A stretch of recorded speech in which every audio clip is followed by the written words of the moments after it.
checked on Miss Mancini as you asked, and she's still asleep. Well, that's good news at least. Should I take the time to let the dog on the 3rd floor run outside? Fritz, as long as Miss Mancini is in this house, you must keep a dog on the 3rd floor at all times. However, you could replace it with the other dog for a while.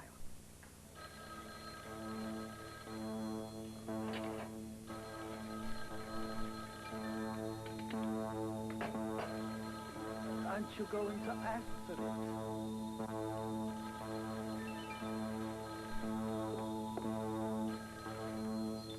Mr. McCord's residence. No, Mr. Crocker. Mr. McCord is not here. Please, don't hang up. Fritz, get Miss Mancini at once. Hurry, Fritz. Hurry. Please, don't hang up. No, as I told you before, Mr. McCord is not here, but please. Oh, thank God. Thank God you're here. Thank God you're here. If you had walked through that door... What's wrong? What's wrong? Who's on the phone? Silas Crocker. He's threatening to kill Nola unless you speak to him immediately. He's been calling all the while you were away with the same terrible threats. Here, I've give been me this. trying to... I'll handle it. I'll handle it. Silas? Silas? Lucky for you, you came home when you did, Quentin. My patience was beginning to run thin. If you hadn't been there this time, your little Nola Reardon would have been dead in 20 minutes. I'm not interested in your threats, Crocker. Just tell me what it's going to take to get Nola safely back. Oh, it's very simple. I just want that golden cradle and all the other artifacts you've collected over the years while you were searching for the Golden Temple. Fine, fine. You can have anything you want. You understand? Anything, but not until Nola is released. I realize that you're not used to taking orders, Quentin. But I think you better start to get used to it, because this time I'm telling you what to do and when and how. I'm listening. Well, that's good, because I'm not repeating it. Someone will be contacting you shortly. This person will tell you where and when you can deliver the cradle and the other artifacts. When is this person going to call? Listen, you just pack those things and you stay close to the phone, because you'll only be contacted once. And if you aren't there, or if you make any attempt, to double-cross me, you'll never see Nola Reardon alive again.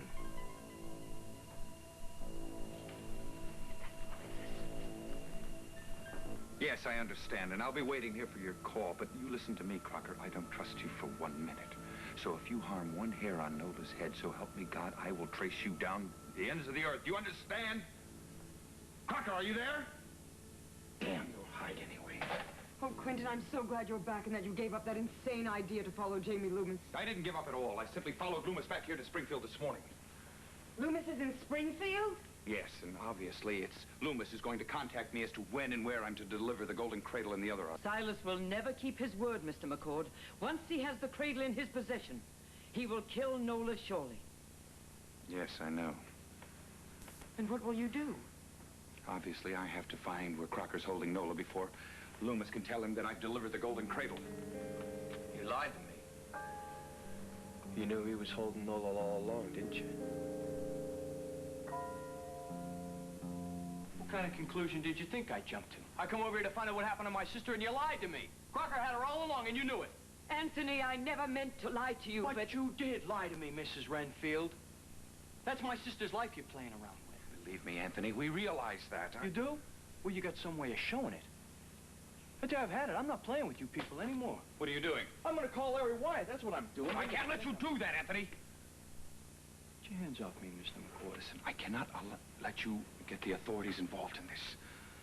Okay, you want me to use this? I'll go use another phone, but I'm going to call somebody, and they're going to know about this. Would you stop and listen to me? If you involve the police in this matter, you'll never see your sister alive again. Do you understand? Now just listen. Listen to what I have to say. I'll tell you everything I know, and then if you still feel we should involve the authorities, well, then that'll be the decision you'll make. All I want is to get my sister back. Exactly. That's all I want to do. I think the best way we can do this is through a friend of Crocker's who's here in Springfield. Who?